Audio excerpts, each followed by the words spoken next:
Hi, I'm Tim Stein and welcome to this video on hand and finger independence in this ongoing series of videos on the basics of piano playing. Why is finger and hand independence important? Well, you'll come across lots of music where right hand is doing one thing and the left hand is doing something else. A Bach fugue, for example, where you've got lots of different parts, one part in the right hand, one part in the left hand, and maybe a part or two in between, where your fingers have to create different sounds. You might have to join up sounds or play what we call, musically speaking, legato, or separating the notes where we call staccato rather. So for example, if you listen to this extract from this little Bach invention in C major, you can hear what I mean.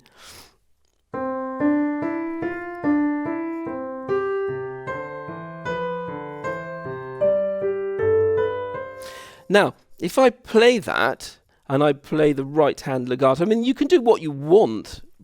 Right hand is doing one thing. So let's say my right hand is joining up the sounds. And my left hand isn't. My left hand's going to be playing short staccato notes, for example. So when I come to put them together,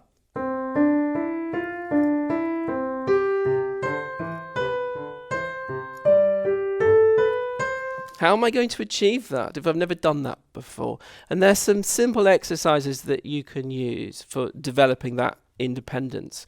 And one of them is a very simple 5-finger exercise. So if you place your right hand on C and G and your left hand 2 octaves below in the same position, C at the bottom, G at the top, right hand is going to play legato joined up, and left hand is going to separate the notes and play staccato. Now again, what I would do is I would always exaggerate those movements. So, and we're going to do this really slowly. So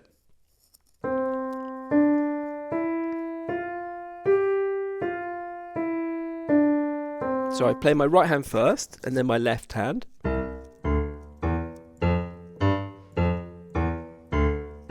Then I play them together.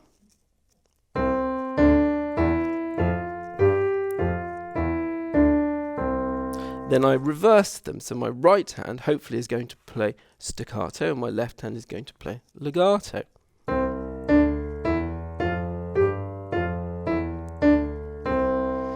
And then if you want to, you can increase the speed and you can play 2 notes in one hand for every 1 note in the left hand. Now if you find that tricky, go back to playing single notes, and then when you can do that confidently, then you can do 2 notes in one hand to 1 note in the other, for example.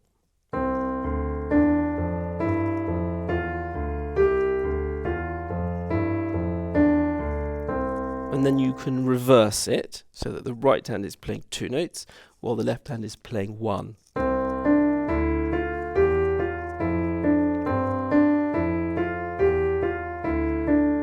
And try and make it a good firm touch, because actually it's quite difficult to do if your hands and fingers are really relaxed. As I say, you want to exaggerate those movements. So eventually the hands will learn to do different things.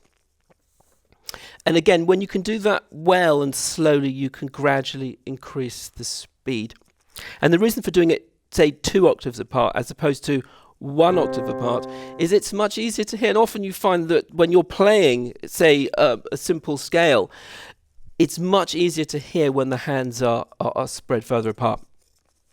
Another simple exercise you could do is if you place your hands on the lid of the keys and you practice calling out finger numbers. Now this time I'm going to raise 2 fingers at the same time. It's quite difficult, and again you have to send the right signals from the brain through to the fingers. So we call out the finger numbers. So I'm going to call out 1 and 3, and then I just lift them, and then I'm going to call out 2 and 4, and I'm going to lift them, and then I'm going to call out 5 and 3. Now a lot of people find that very difficult, so what I would start doing is just perhaps calling out 1 single finger, 1st finger, 5th finger, fourth finger and so on, and then you can do exactly the same exercise with your left hand. Now I often find that when you're practicing some kind of hand finger independence, it's a lot easier to start on the lid of the instrument rather than on the keys themselves, because when you start to play on the keys themselves you're adding an extra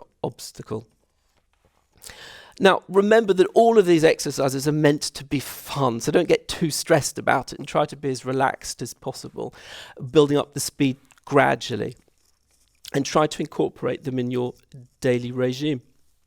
I hope this video helps and that you'll tune into my next one when I'll be talking about the basics of scales and arpeggios.